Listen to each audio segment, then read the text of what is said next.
دا داستان هم را سره واورئ تر پایه پورې او بیا شکر وباسئ چې الله پاک موږ مسلمانان پیدا کړي.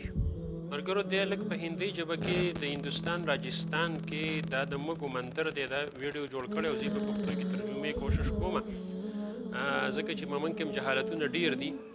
دلته کې د دې خلکو عقیده دا د دیو د دې مږو عبادت کوي او د هندوانو یو ذات دی چې هغې ته چارن وایي.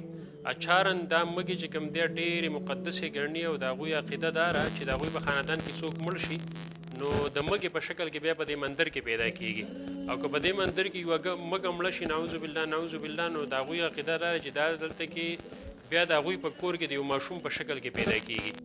دغه هندوان د شکرانې په شکل کې هغه ورته پرساد وایي دیو شوده او دا شیزونه د مږو له راوړي او د هغو بیا عقیده ده چې دا مږې جوټه کړي او هغه شوده څوک وخوري هغه پرساد او هغه شکرانه څوک بیرته وخوري نو د هغه بیماری نه ختمیږي نعوذ بالله او هغه چې کوم دی بیا چېرته غټې بیماری نه هغه ته نه لګېږي. نو دا خلک دا فخر ګڼي چې دې مږو له دیو څه د پرساد په طور باندې راوړي.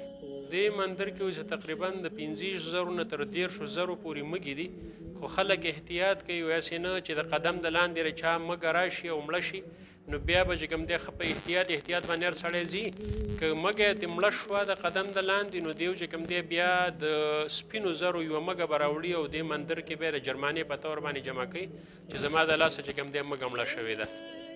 دا شوده چې ښکاري دا مږی چې څښاک نو دا بیا دیو عقیده لري چې دا که ماشومانو له ورکړي نو نعوذ بالله ماشومان چې کوم دی قابلان کیږي او ماشومان چې کوم دی په سبق کې ښه کیږي او د هغوی د ژبې هغه لکنت چې دی هغه ختمیږي ورسره.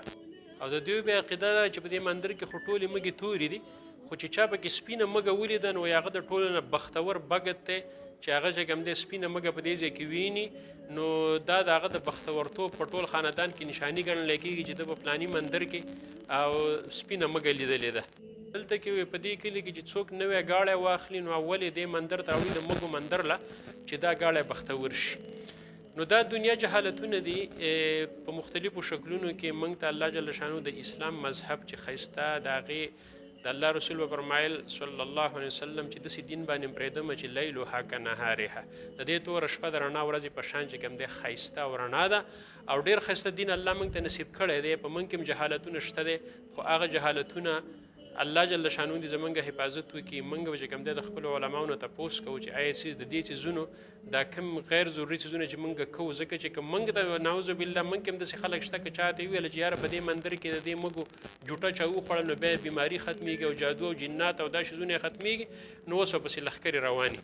نو ډېر احتیاط کول پکار دی په خپله عقیده کې فانها لا تعمل الابصار ولکن تعمل القلوب التي في الصدور. دا خلک وایي د ظاهر په لحاظ سره په سترګې بینای خو د زړه سترګې د دیو چې کوم دی هغه خړندي او په هغې باندې څنیني. دا اوس دا ګڼه په دې ځای کې دې کړکۍ کې جوړه شوې ده دا دې لپاره ګوري چې دلته کې سپینه مږه چا لیدلې ده او هغه سپینه مږه چې څوک ویني نو هغه خو بختور ګڼلی کېږي. بختور هغه دی زموږ عقیده دا ده چې څوک چې د الله حکمونه د نبي علیه صلات وسلام مبارکې طریقې پوره کړي او دې په حالت کې دا د دنیا نه لاړ شي او د الله سره میلاو شي. اسلام یو ښایسته ضابطه حیات دی یو ښایسته او پاک دین دی په دنیا کې هم په آخرت کې هم. د اسلام یو عمل یو عبادت چې کوم دی د کامیابۍ ضمانت دی. الله جل شانه دې موږ ته خپل دین را نصیب کړي. ګناهګار یو الله دې زموږ ګناهونه معاف کړي. ګناهګار صحیح خو الله دې موږ د اسلام نه بل طرف ته نه بوتلی کوي بل طرف ته دې الله موږ نه متوجه کوي. الله موږ په اسلام باندې قایم او دایم وساتلی کوي. الله د اسلام ومی کتل 100,000 بار شکر وباسئ بلکې بې شماره په لکاو بار. دا ډېر لوی نعمت دی چې موږ تاسو ته الله پاک اسلام را په برخه کړی دی. ایماندار یو په الله پاک باندې ایمان لرو.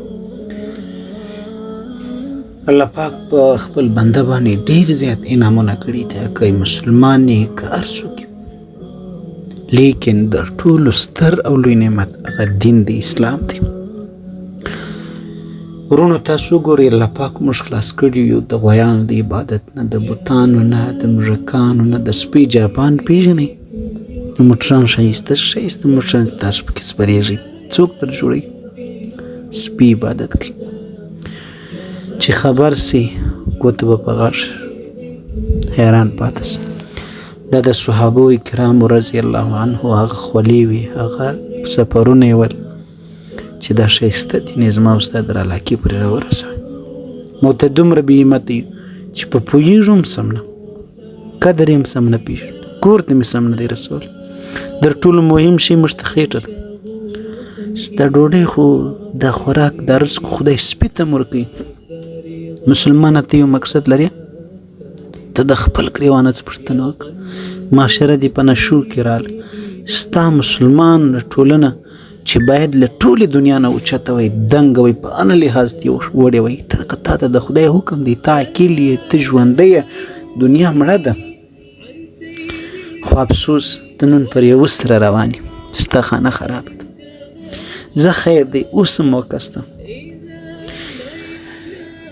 فإلى الله المشتكى. اللهم اهدنا فيمن هديت، وعافنا فيمن عافيت، وتولنا فيمن توليت. ربنا آتنا في الدنيا حسنة وفي الآخرة حسنة. اللهم لا تخرجنا من هذه الدنيا إلا مع سلامة الإيمان. بشك من يهده الله فلا مضل له ومن يضلله فلا